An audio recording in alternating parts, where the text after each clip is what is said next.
think that yoga offers a really yummy way to glide and slide your connective tissue, your muscles, and especially your nerves. So this routine is designed for pudendal nerve, and it focuses on the pelvis, the hamstrings, the ligaments around the sacrum, and the muscles and connective tissue of the legs, hips, and spine. Start in downward dog.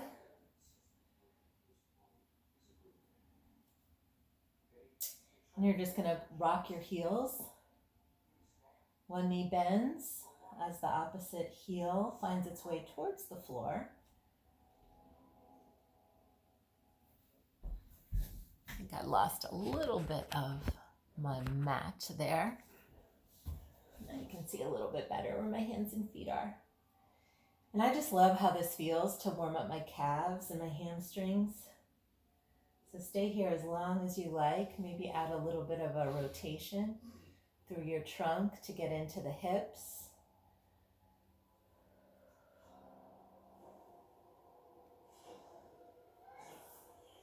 Yoga, it's really important to breathe. Keep your breath moving in and out. And then we'll come down onto the hands and the knees for a couple of cat-cows. Now arch your back. I call this making a smiley face back. And then you're going to round your back, making a rainbow back. So inhale, smiley face. Exhale, rainbow. Just working the kinks out. It's really great for your sacral ligaments. And then you're going to wag your tail. Bring your right shoulder towards your right hips and your right hips towards your right shoulder. Repeat that on the other side. And follow with your gaze.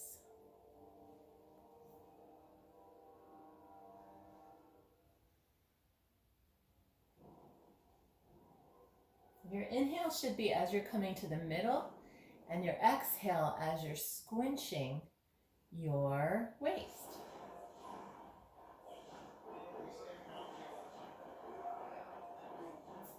And then we're going to take the left hand, place it between where your hands were for a little rotation. We're going to add some slide and glide with this move called thread the needle. So you're going to reach up towards the ceiling, and then you're going to thread your arm between your other arm and your knee and spin around the other way. And when we're gliding and sliding for the nerves and connective tissue, it's important that we're not going all the way to the end of your range of motion. Approach the end, but don't push into that last little bit of stretch and strain. Here's your exhale, and this is your inhale.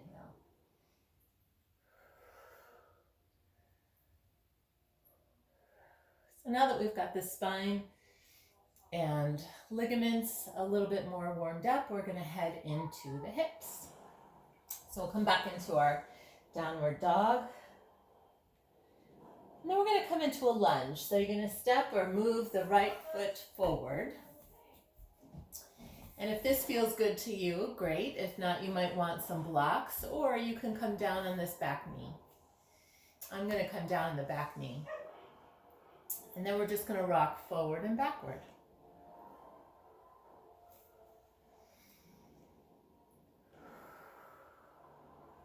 So we're alternating stretching the hamstring with the hip flexor on alternate legs. Now, as you come back into the hamstring stretch, you can also dorsiflex your ankle for a little bit more of a stretch here. And then you're going to plant your hand, your left hand, next to your right foot. Take a little bit of a rotation here. Plant your right hand on the inside of your right foot. Twist the other way. And then exhale as your hands are coming together. Inhale as you reach up toward the ceiling.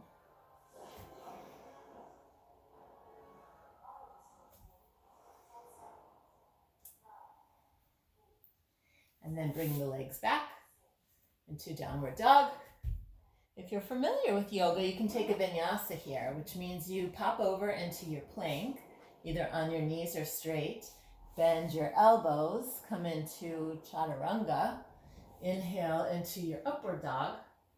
Exhale, back into down dog. And this time we're going to take the left foot forward.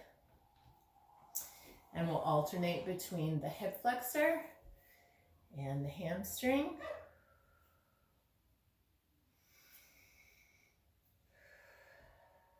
Breathing rhythmically.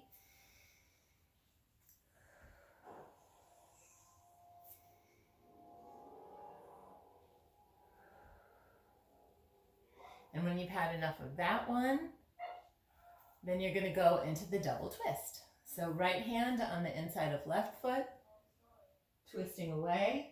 This is your inhale. Exhale, hand comes down. Inhale, other side.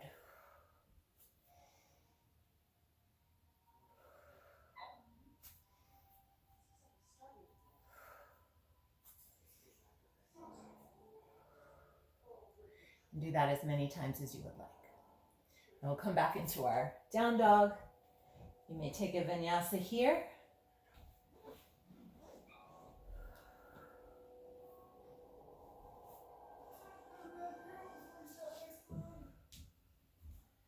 And this time we're going to step forward with the left foot and come into a wide angle pose. So this is another really nice pose for the hamstrings and the inner thighs. We're going to first take the stretch.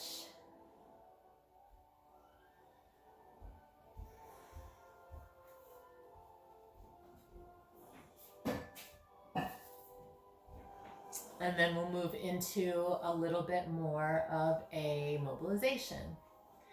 So the mobilization might look like this. That's my exhale.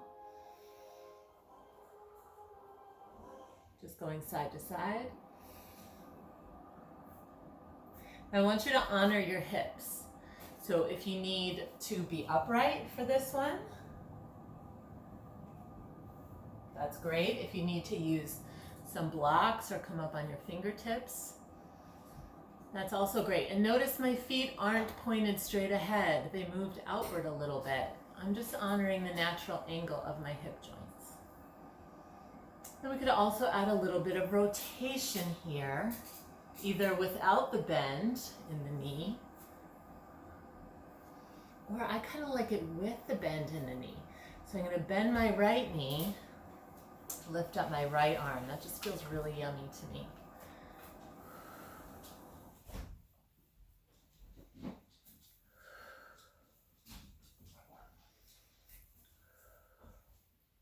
And then from here, I'm going to heel toe my feet a little bit more narrow, and I'm going to come into a yoga squat.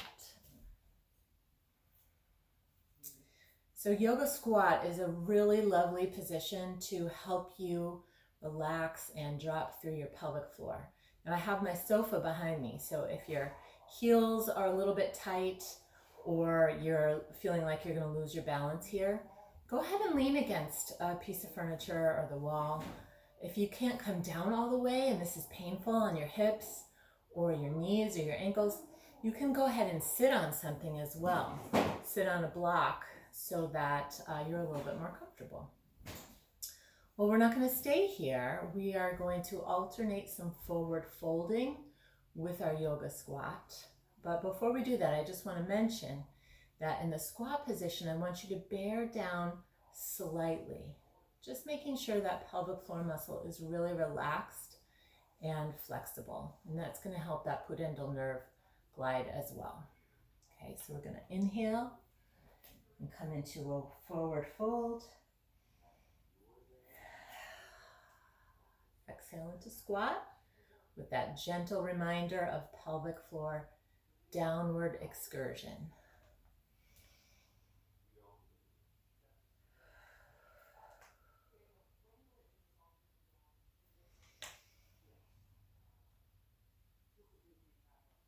And if you want to stay a little bit longer in any of these positions, and work the kinks out, go right ahead. This is your practice.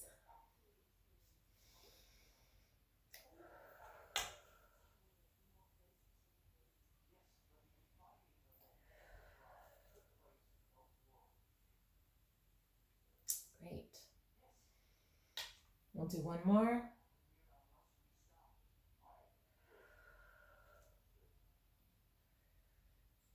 And then we'll focus on one more muscle. That's the hip rotators. So come on back into your all fours. Maybe take a couple of cat-cows. After all that flexion, I like to do a little bit of extension. So if you sit back on your heels and you'd like to reach your hands back behind you, and then lift your heart toward the ceiling. I really like this heart opener. You can also plant your hands forward. That feels a little bit better. If you would like a toe stretch and a little bit more extension, you can pop up on your toes. Or if this really doesn't feel too good, to sit on your knees, you can certainly go this way.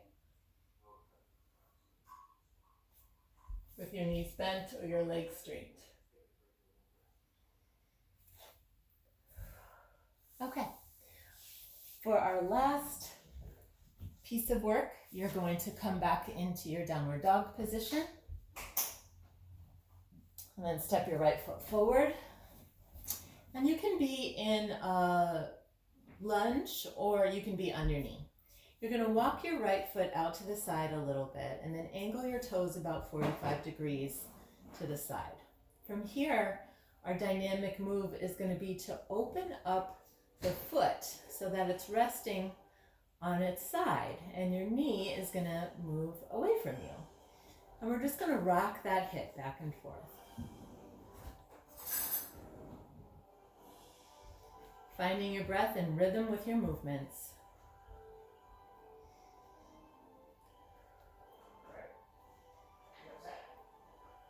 If you want to add a little bit more, you can add your upper body rotation.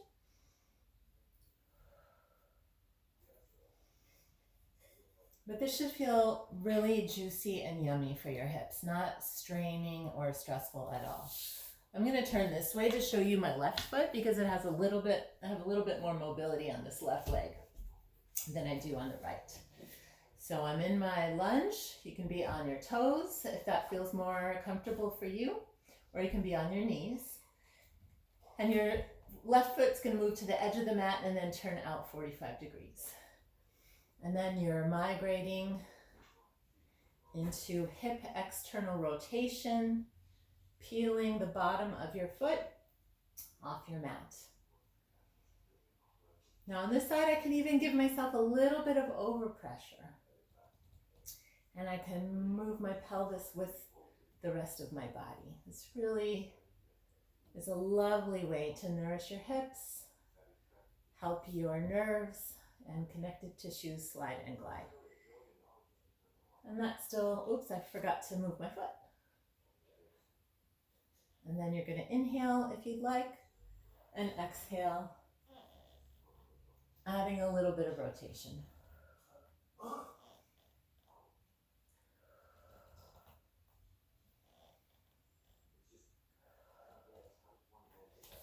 And then we'll finish this sequence with a bit of puppy dog. You're going to open up your knees, almost mat's distance apart. Reach your arms either out in front of you. I like to just rest my forehead on my forearms and let my chest sink down towards the mat. This really opens up the pelvic floor, and you can practice that gentle bearing down or pelvic floor dropping here.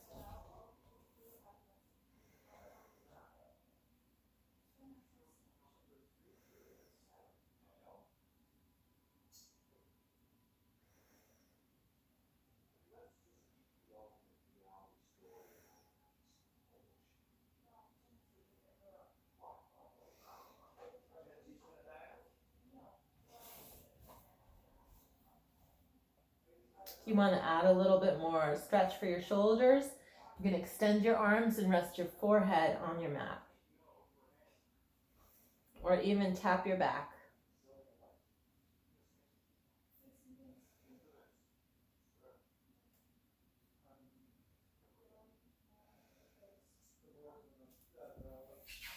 And then finishing in child's pose.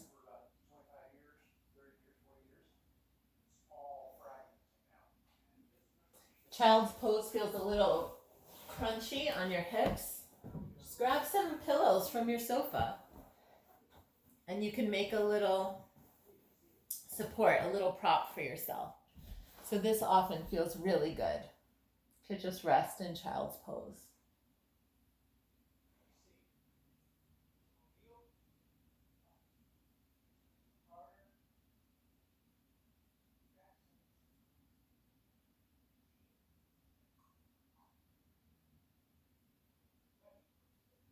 You're welcome to stay there if you like, or keep your pillows and invite yourself to a restorative Shavasana for as long as you would like. You can let your breathing go back to normal. Just feel the lovely effects of this practice on your body.